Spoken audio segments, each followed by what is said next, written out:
ஆதி சதுர்வேதங்கள் ஓதும் பரஞ்சோதியே எங்கள் அச்சனார் கோவில் அரசே. நம்புவோர்க்கு உபகாரி என்பதில் இவரன்றியில் நாட்டில் ஓர் தெய்வம் யார்கான். ஆதி சதுர்வேதங்கள் ஓதும் பரஞ்சோதியே எங்கள் அச்சனார் கோவில் அரசே. சுவாமியே சரணமையப்பா. உச்சங்கோவில் அரசே சரணமையப்பா. பகவானுடையதான திருப்பெயரில் நாம் இப்போ பார்க்கக்கூடியது மூன்றாவதான திருப்பெயர் சிவகாரிய துரந்தராய நமஹா. அதாவது சிவகாரிய, சிவபிரான் இட்ட கட்டளையை அல்லது சிவபிரானுக்கு ரொம்ப பிரியமான காரியங்களை காரிய துரந்தரா, ரொம்ப செவ்வனே நன்னா செய்து முடிப்பவன், அப்படியாப்பட்டதான சாஸ்தாவுக்கு நமஸ்காரம் அப்படின்னு இந்த மூணாவது நாமா தெரிவிக்கிறது. இந்த துரந்தர அப்படின்னு சமஸ்கிருதத்தில் இருக்கக்கூடியதான பதத்திற்கு தலைவனும் பொருள் உண்டு.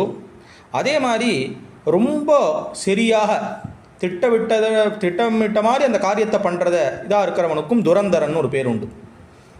இப்படி இந்த நாமாவுடைய அர்த்தம். அது என்ன சிவபெருமானிட்ட பணி, இல்லை சிவபெருமானுக்கு பிரியமான பணினா என்ன அப்படின்னு கேட்டாக்கா, பொதுவாக ஒரு ஸ்தானத்தில் அப்பா இருக்கார், அவருக்கு அப்புறம் தன்னுடைய மகன் தன்னுடைய காரியத்தை எடுத்து செய்யணும் அப்படிங்கிறது தான் நினைக்கக்கூடிய ஒரு விஷயம். இப்போ ஒரு ஸ்தாபனங்களோ இல்லை பெரிய விஷயங்களோ பண்ணிட்டு இருந்தால் உலகத்தில் சொல்கிற வழக்கம் என்னென்னா, எனக்கு பின்னாடி என் பையனை அதை நன்னா கொண்டு போகணும் அப்படின்னு. இந்த உலகத்தை காப்பாற்றி எல்லாருக்கும் எல்லா காரிய சமயங்கள்லையும் எல்லாத்தையும் கொடுத்து வைக்கக்கூடிய காரியத்தை பரமேஸ்வரன் பண்ணுறார். தேவையான சமயங்களில் மரக்கருணை அழிப்பது, மீதி சமயங்களில் காக்கிறது, எல்லாத்தையும் பண்ணுறவராக இருக்கிறதுனால, ஹரிக்கும் ஹரனுக்கும் பிரியமான குழந்தையாக இருக்கிறதுனால பரமேஸ்வரனுடையதான காரியத்தை இவர் செய்கிறார், அப்பாவினுடைய காரியத்தை இவர் செய்கிறார். அதில் துஷ்டர்களை அழிப்பதும் கெட்டவர்களை அழிப்பதும் நல்லவர்களை காப்பாற்றுவதும் இதுதான் ரொம்ப முக்கியமான காரியம் பகவானது. பரமேஸ்வரனும் அதுதான், மகாவிஷ்ணுவும் அதுதான். ஏன்னா அவரே சொல்கிறார், பரித்ராணாய சாதுனாம் விநாசாயச்ச துஷ்கிருதாம் அப்படின்னு கொண்டு போய் சொல்லியிருக்கிற காரணத்தினால இவர்கள் ரெண்டு பேருக்கும் முக்கியமான காரியமாக அது சொல்லப்பட்டிருக்கு. அதை ரொம்ப அழகாக செய்கிறவராக இருக்காராம். இதற்கு சில நிறைய உதாரணங்கள் சிவபிரானுடைய கட்டளைங்கிறது எதா இருந்திருக்குன்னு புராணங்கள்லாம் நமக்கு இதை எடுத்து காமிக்கிறது. அதில் சாஸ்தா அவதார காலங்களில் பரமேஸ்வரனுக்கு ரொம்ப, அதாவது சாஸ்தாவுடைய அவதார காரியமே ராட்சச வதத்துக்காகத்தான் ஏற்பட்டிருக்கு, பக்தாவை காப்பாற்றுறதுக்காக ஏற்பட்டிருக்குன்னு இருக்குது. இதையே சாஸ்தாவினுடையதான சவர்ண சகசிரநாமம்னு ஒன்று இருக்குது. அந்த ஷா அப்படிங்கிறதான எழுத்துக்கள்லையே சாஸ்தான் இருக்கிறதால அதே எழுத்துக்களில் ஆரம்பிக்கும். அதில் சிவாஜ்ஞா பரிபாலகாய நமஹா, சிவனின் ஆணைகளை நிறைவேற்றுபவனுக்கு நமஸ்காரம்னு ஒரு நாம. சிவவாக்கிய பரிபாலகாய நமஹா, அதே மாதிரி சிவனின் வாக்குகளை நிறைவேற்றுபவனுக்கு நமஸ்காரம் அப்படின்னு வந்திருக்கிற காரணத்தினால இதை இன்னும் அது தெளிவாக நமக்கு சொல்ல வைக்கிறது. பரமேஸ்வரனுக்கு பிரியமானதும் அவரால் அதாவது நீ இதை பண்ணுன்னு சொல்லக்கூடிய காரியங்கள் நிறைய, அது 18 புராணங்களில் விசேஷமாக உபபுராணங்கள்லையும் இருக்குது. அதில் குறிப்பாக ஸ்காந்த புராணத்தில் நிறைய விஷயங்கள் இருக்குதுன்னு இந்த இடத்துல இதை ஆசிரியரும் தெரிவிக்கிறார். அதில் சில முக்கியமான விஷயங்களை மாத்திரம் தொகுத்து இங்கே நமக்கு தரார். சிவபிரான் சொன்ன மாதிரி சாஸ்தா காஞ்சியில் சிவலிங்கம் ஸ்தாபித்து பூஜித்தது ஒரு வரலாறு. சாஸ்தா அவதார காலத்தில் சிவபெருமான காஞ்சிபுரத்தில் பூஜை பண்ணியிருக்கார் அப்படிங்கிறதுக்கு ஆதாரமாக ஆயிடை நீயமை அரிசித்து ஏத்திது மாயிரும் தலைமை நாம் வழங்குகேம் என சேயிழை பங்கினான் அருளிச் செய்தனன் காயிலை படையவன் காஞ்சி நன்னினான். மாதவ சிவஞான யோகியாருடைய காஞ்சி புராணத்தில் மாசாத்தன் தளிப்படலம் அப்படிங்கிறதான இடத்துல இது இருக்குது. மாதரு பங்கன், அதாவது பரமேஸ்வரன் சாஸ்தா கிட்டக்க, நீ காஞ்சியில் போய் என்னை பூஜிப்பாயாக, அங்கே உமக்கு பூதங்களுடையதான தலைமையை, பூதநாதன் அப்படின்னு சொல்லக்கூடிய தலைமையை நாங்கள் கொடுக்குறோம் அப்படின்னு சொன்னாராம். சூலாயுதத்தை எந்திருக்கக்கூடியதான சாஸ்தாவும் காஞ்சி போனார். அங்கே ஒரு சிவலிங்கத்தை நிறுவி பூஜித்து சிவபிரானாலே பூதகண தலைவராக முடிசூட்டப்பட்டார். அந்த லிங்கத்திற்கு மகாசாஸ்திரு லிங்கம், தமிழில் மாசாத்த லிங்கம் அப்படின்னு ஒரு பேர். சாஸ்தா நிறுவிய இந்த சிவலிங்கம் காஞ்சிபுரத்தில் பெரிய காஞ்சி அப்படின்னு அந்த காஞ்சிபுரத்துக்கு பேர் சிவகாஞ்சின்னு சொல்கிறது உண்டு. அதை மேலண்டை ராஜவீதி எனப்படும் மேற்கு ராஜவீதியில் அங்கே வாணிய வைசிய தர்ம பரிபாலன சத்திரத்தை ஒட்டி உள்ள மண்டபத்தில் இருக்கிறதாக இருக்குது. அது ரொம்ப விசேஷமாக அங்கே சாஸ்தாவும் இந்த பக்கம் சன்னதியிலையும் இருக்கார். அதனால் இங்கே ஓம் சிவார்ச்சகாய நமகான்னும் சிவலிங்கார்ச்சன சக்தாய நமகாங்கிற சாஸ்தா சவர்ண சகசிரநாமமும் இதை ஊர்ஜிதப்படுத்துறது. இது ஒரு சரித்திரம். அதற்கப்புறம் சாஸ்தா மீனினுடைய கண்களை பிடுங்கினதுங்கிற ஒரு சரித்திரத்தை காமிக்கிறார். அதாவது ஒரு சமயம் சோமுகன்கிறதான ஒரு அசுரன் என்ன பண்ணிட்டான், பிரம்மா கிட்ட இருந்த வேதங்கள் எல்லாத்தையும் அவருக்கு தெரியாமல் அபகரித்து கடலில் போய் வச்சு மறைஞ்சி வச்சுனுட்டான். அப்போது மகாவிஷ்ணு மீனா அவதாரம் பண்ணி சோமுகனை கொன்னுட்டு வேதங்களை எடுத்து பிரம்மா கிட்ட ஒப்படைச்சிருக்கார். அப்போ கொஞ்ச நேரம் இதெல்லாம் லீலையாக பண்ணக்கூடிய விஷயம். அந்தந்த புராணங்கள் அந்தந்த தெய்வங்களை ஒசத்தி அந்த இடத்துல சொல்லும். அதனால் இன்னொரு தெய்வம் கீழ்னு அர்த்தம் இல்லை. இதற்கு சம்ஸ்கிருத நியாயங்களில் நகி நிந்தா நியாயம் அப்படின்னு சொல்லப்படுறது உண்டு. அங்கே இருக்கிறத பெருமையாக சொல்லியிருக்கிறதா இருக்குது. அதனால் சாஸ்தாவுக்கு மகாவிஷ்ணு அம்மாவானதுனால எஸ்ய தன்வந்தரிர் மாதா அப்படின்னு இருக்கிற காரணத்தினால இது பேதமாக எடுக்கக்கூடிய சரித்திரம் இல்லை. அப்பாவினுடையதான ஆக்ஞையை செய்யறார் அப்படிங்கிறது அங்கே விஷயம். அப்போது மகாவிஷ்ணு என்ன பண்ணிட்டார்னா, அந்த மத்ஸ்ய அவதாரம் எடுத்து இதெல்லாம் இந்த காரியங்கள் எல்லாத்தையும் முடிச்சுட்டார். திடீர்னு ஒரு லீலையாக என்ன பண்ணுறார், அந்த 7 சமுத்திரங்களையே கலக்க ஆரம்பிக்கிறார். தேவர்கள் எல்லாரும் போய் பயந்து பரமேஸ்வரங்கிட்ட போய் சொல்கிறார்கள், தேவேனாபி சமாதிஷ்ட சாஸ்தா யோகி ததாக்ஞயா கைவர்த்ததாம் சமாசாத்திய மாதவம் மத்ஸ்யரூபினம் வினிகிருஹ்யாக்ஷி யுகலம் குருவிந்த மணிப்பிரபம் நகாகிரேன சமாதாய சிவாகிரே வினிவேதயன். அதாவது மகாதேவர் உடனே என்ன பண்ணுறார், சாஸ்தாவை கூப்பிட்டு, யோகீஸ்வரரான சாஸ்தாவை கூப்பிட்டு அவருடைய கட்டளைப்படி நீ ஒரு மீன் பிடிக்கிறவனாக போய் மீனுருவில் இருக்கக்கூடியதான மாதவனை அடக்கி தன்னுடைய நகங்களுடைய நுனியினால, சாரு சாஸ்தாவினுடைய நகங்களுடைய நுனியினால பத்மராக கற்களை ஒத்த ஒளி, அப்படின்னா பத்மராக கல் எந்த மாதிரி பிரகாசமாக இருக்குமோ அந்த மாதிரி ஒளியுடைய அந்த 2 கண்களையும், அதனுடைய 2 கண்களையும் நீ எடுத்து என் முன்னாடி கொண்டு வந்து வச்சுடுன்னு சொன்னார். இதை சாஸ்தா தேவர்களுடைய பிரார்த்தனைக்கு இணங்கி பரமேஸ்வரன் சொன்ன வார்த்தைக்காக கொண்டு போய் கொடுத்தார். அதை பரமேஸ்வரன் தன்னுடைய முண்ட மாலையில் மணியாக போட்டுண்டார். அதற்கப்புறம் அதனுடையதான விஷயமும் தெளிஞ்சு மகாவிஷ்ணு அந்த உருவத்தை இது பண்ணினார்னு சாஸ்திரம் இது இருக்குது. இதற்கு ஆதாரம் ஸ்காந்த புராணத்தில் சங்கர சம்ஹிதையில் சிவரகசிய காண்டம் உபதேச காண்டத்தில் 64வது அத்தியாயம் 37 முதல் 46 வரையிலான ஸ்லோகங்களுடைய சரித்திர சுருக்கமாக இது இருக்குன்னு. இது ஒன்றும். அதுக்கடுத்து சாஸ்தா பரமேஸ்வரன் சொன்ன மாதிரி ஆமையை அடக்கினதான ஒரு சரித்திரத்தையும் சொல்கிறார். அது எங்கேன்னு கேட்டாக்கா, அமிர்தத்துக்காக தேவதைகளெல்லாம் சேர்ந்து பார்க்கடலில் கடைஞ்ச போது அதுக்கு மத்தா பயன்பட்டது மந்திரமலை, அது மூழ்க ஆரம்பித்தது. அப்போ மகாவிஷ்ணுவானவர் ஆமையா அவதாரம் பண்ணி மலையை தன்னுடைய ஓட்டு மேலே வச்சு தாங்கினார். அமிர்தமும் கிடச்சுடுத்து. அப்போ என்ன எடுத்து அந்த அமிர்தம் கிடச்சதுனுடையதான ஒரு இதனால தன்னால் தான் அது கிடச்சதுன்னு சொல்லி அந்த கூர்மமூர்த்தி என்ன பண்ணிட்டார், பார்க்கடலையே திரும்பி கலக்க ஆரம்பிச்சுட்டார். அப்போது நீர்வாழ் உயிரினங்கள் எல்லாமே ரொம்ப துன்பப்பட்டு கொடுத்து தேவர்கள் எல்லாரும் திரும்பி பரமேஸ்வரன் கிட்டக்க போய் பிரார்த்தனை பண்ணினார்கள்.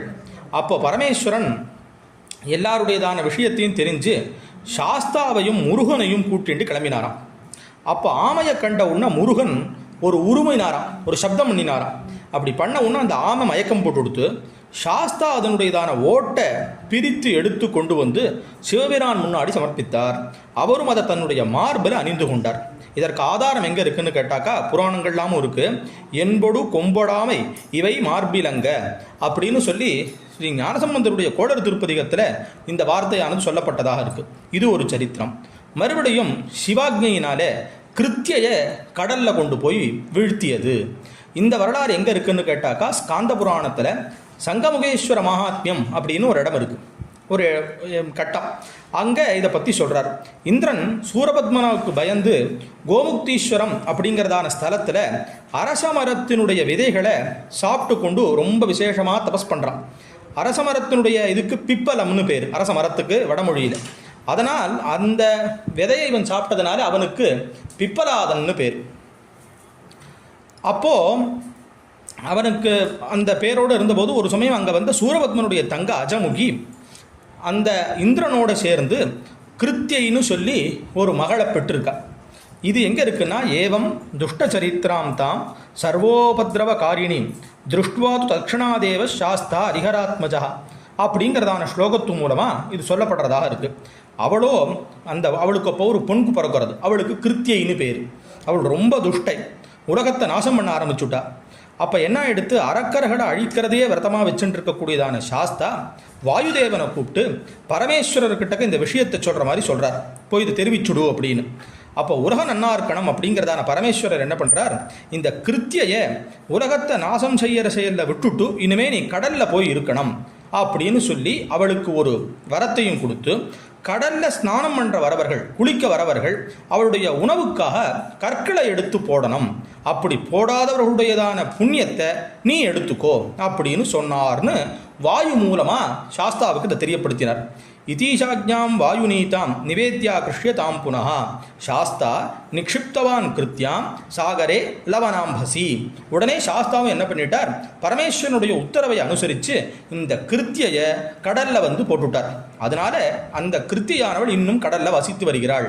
எங்கேன்னு கேட்டாக்கா, ராமேஸ்வரத்திலையும் தனுஷ்கோட்டியிலையும் அந்த விசேஷமாக கடல் ஸ்நானம் பண்ணி புண்ணியத்தை அடைகிற இடத்துல குளிக்கிறதுக்கு முன்னாடி சங்கல்பங்கள்லாம் செய்து கொண்டு கல்லை எடுத்து, அந்த மண்ணோடு சேர்ந்த கல்லை எடுத்து இந்த ஸ்லோகத்தை சொல்லி அதில் விடணும், அப்புறம் ஸ்நானம் பண்ணணும். இந்த வழக்கம் இன்னும் அங்கே இருக்குது.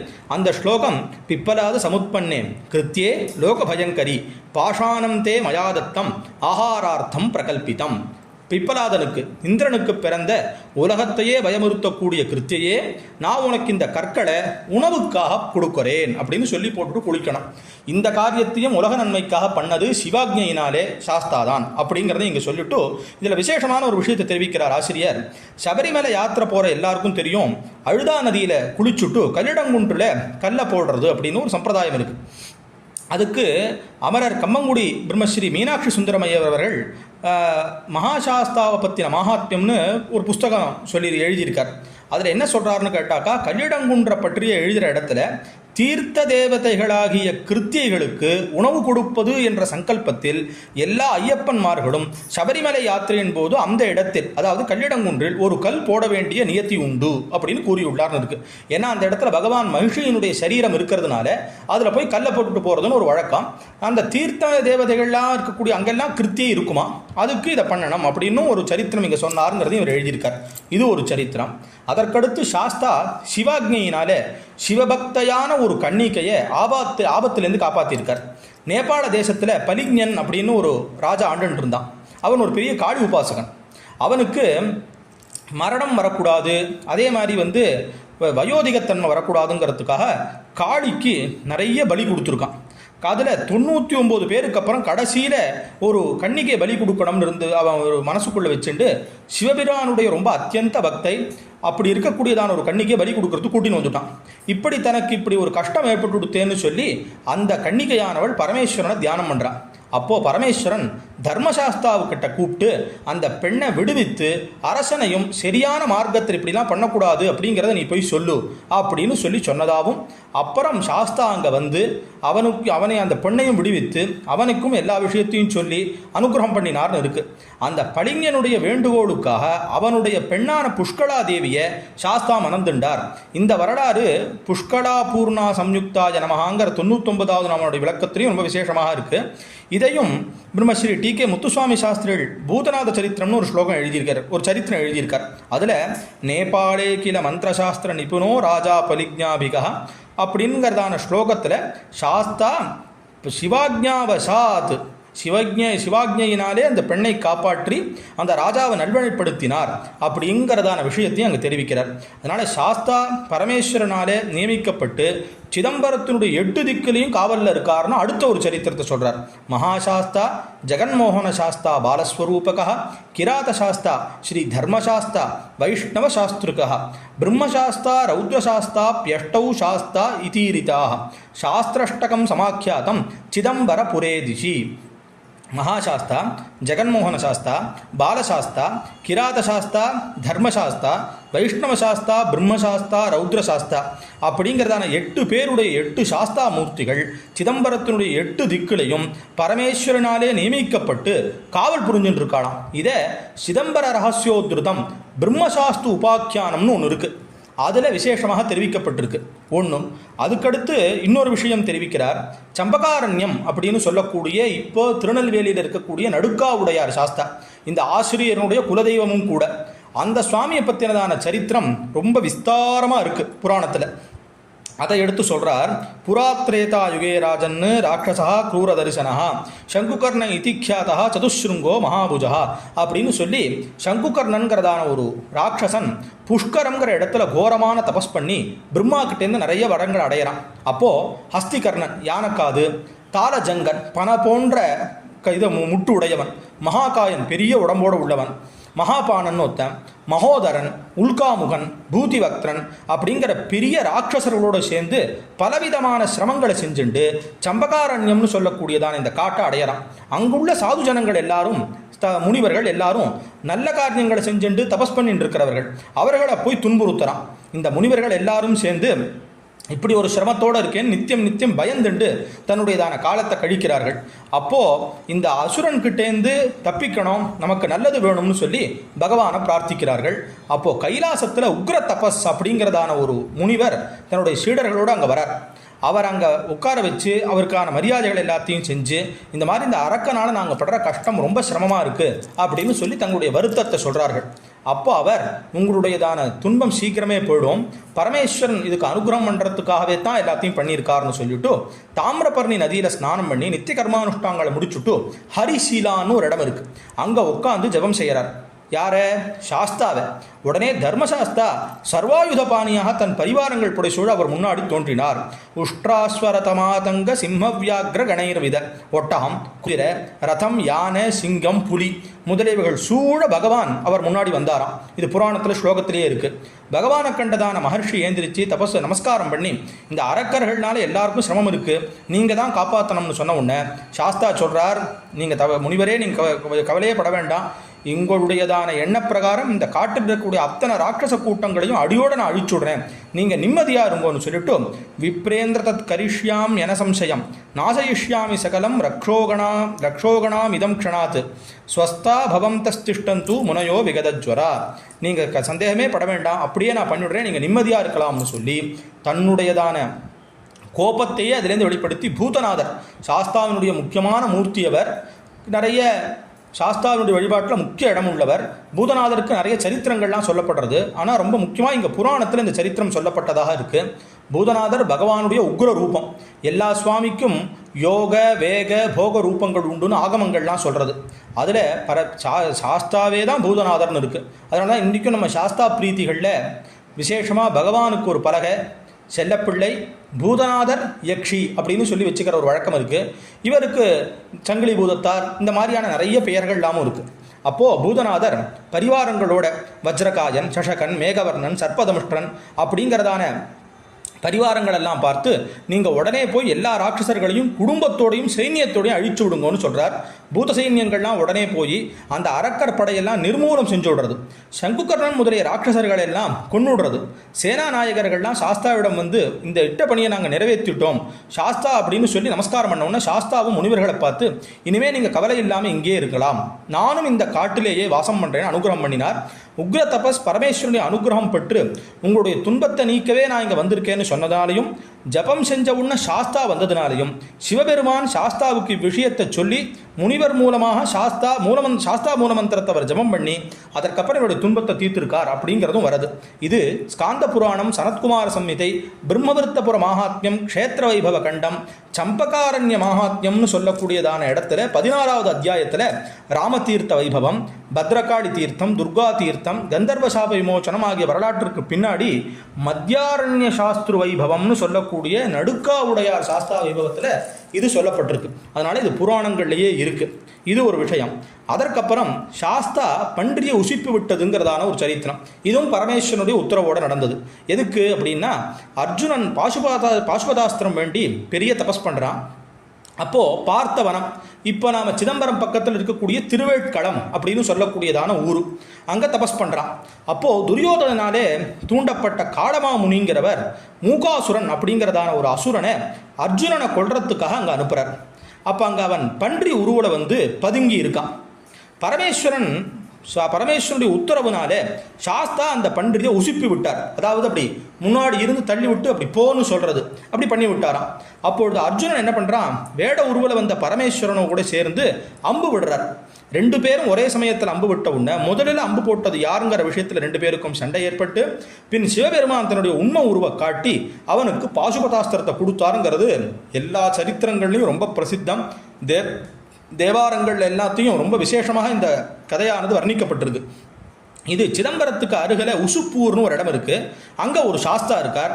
அந்த சாஸ்தாவுக்கான சரித்திரமும் இதுதான். அந்த சுவாமிக்கு பரதேசியப்ப ஐயனார்னு பேர். அந்த சுவாமி ரொம்ப விசேஷமாக இருக்கிறவர். பவிஷ்யோத்தர புராணத்தில் ஒரு ஸ்லோகமும் இருக்குது. பஞ்சவிம்சதி வருஷோசௌ மயூர கிருதசேகரா சமாவிருத்தோ பாலகைஷ்ச ஸ்வபிஷ்சாபி மனோகரை அப்படின்னு. அதாவது பஞ்சவிம்சதி வருஷோசௌ 25 வயது உள்ளவராக தலையில் மயிர்பீலி சூடிக்கொண்டு, அதாவது மயில் இறகு, அழகான பாலகர்களுடன். இந்த இடத்துல இந்த பாலகர்கள் அப்படின்னு சொன்ன வார்த்தை ரொம்ப முக்கியமானது. இதை ரொம்ப விசேஷமாக ஆசிரியர் இங்கே காமிக்கிறார். இதில் தனது பாலகர்கள் சூழ வந்தார்னு சொல்லப்பட்டிருக்கு. சாஸ்தாவும் கூட தான் வந்திருக்காருன்னு அவர் எப்படி சொல்கிறாருன்னா, வடமொழியில் ஒருமை ஏகவச்சனம், இருமை த்விவச்சனம்னு பேர், பன்மை பகுவச்சனம் அப்படின்னு 3 இருக்குது. இதில் வடமொழியில் தான் இந்த 3 வச்சனம் இருக்கிறதா இருக்குது. ஒருவர் மாத்திரம் வந்திருக்காருன்னு சொல்லி சொன்னால் பாலகஹான்னு வடமொழியில் சொல்லியிருக்கணும். 2 பேர் வந்திருந்தா பாலகாபியாம் அப்படின்னு சொல்லியிருக்கணும். இங்கே கணேசர், சாஸ்தா, சுப்பிரமணியர் எல்லாரும் சேர்ந்து வந்திருக்கிற காரணத்தினால பாலகைஹி அப்படின்னு பன்மையில் சொல்லப்பட்டதாக இருக்குது அப்படின்னு ஒரு விஷயத்தையும் சொல்லி, க்ஷீராப்தி மத்தியமானே அப்படின்னு ஒரு மகாசாஸ்திர சுப்பிரபாதம் ஒன்று இருக்குது. அதில் பார்த்தே தில்வவனே தபஸ்யதி சிவா தத்ராப்தயே பிரேட்சிதம் அப்படின்னு ஒரு ஸ்லோகத்தை சொல்லி, எந்த பகவான் அர்ஜுனனுக்கு பாசுபதாஸ்திரத்தை கொடுக்கறதுக்காக தில்லவனத்தில் தபஸ் பண்ணிட்டு இருக்கும்போது பகைவனால் ஏவப்பட்டதான பன்றிய பரமேஸ்வருடைய உத்தரவினாலே விரட்டி அதை பின்தொடர்ந்து வந்து அம்பிகையால் சந்தோஷத்தோட கொஞ்சப்பட்டாரோ அந்த சாஸ்தாவானவரே காலை வந்துடுத்து ஏந்திரியும் அப்படின்னு சொல்லி சுப்பிரபாத ஸ்தோத்திரத்தில் இது சொல்கிறதாக இருக்குது. இதையே சாஸ்தாவனுடைய மூல மந்திர திரிசதி, சாஸ்தாவின் 300 நாமங்கள், அதில் யத்னாதுத்சாரித கிட்டயே நமஹா, தனது முயற்சியால் பன்றியை துரத்தினவன் அப்படிங்கிற ஒரு நாமாவும் தெரிவிக்கிறது. அதே பிரகாரம் சாஸ்தா சிவாக்ஞையினாலே காலிகேயன் அப்படிங்கிறதான ஒரு அசுரனை கொன்றதான வரலாறும் இந்த 815வது நாமா காலிகேய விநாசனாய நமஹா அப்படிங்கிற நாமாவனி வரப்போகிறது. அதை அந்த இடத்துல பார்ப்போம். அதற்கப்புறம் சாஸ்தா பரமேஸ்வரனுடைய ஆக்ஞையினாலே கைலாயத்தில் சேரமான் பெருமாள் அரங்கேற்றம் பண்ணிய ஞான உலாவை உலகத்துக்கு வெளிப்படுத்தினான்கிற சரித்திரம் ரொம்ப பிரசித்தமானது. சுந்தரமூர்த்தி நாயனாரை பற்றி நம்ம எல்லாருக்குமே தெரியும். அவர் சேரமான் பெருமாளோடு சேர்ந்து திருவஞ்சை களத்தில் இருந்து அங்கிருந்து கைலைக்கு பரமேஸ்வரன் அழைச்ச உடனே வெள்ளையானை ஏறி அவர் பரமேஸ்வரன் அனுப்புகிறார். அதில் சுந்தரர் ஏறினுட்டார். சுந்தரர் போடப்பட்ட உடனே சேரமானும் தன்னுடையதான குதிரையினுடைய காதில் திருவைந்தெழுத்த ஓதி அவரும் கைலையை நோக்கி 2 பேரும் போயிடுறார்கள். அப்போது சுந்தரர் பரமேஸ்வரன் கிட்டக்க சென்று நமஸ்காரம் பண்ணி நிற்கிறார். சேரமானும் தன்னுடைய வந்திருப்பதை சொல்கிறார். சிவபெருமான் நந்திதேவருக்கு சேரமான உள்ள வர சொல்லுன்னு சொல்கிறார்.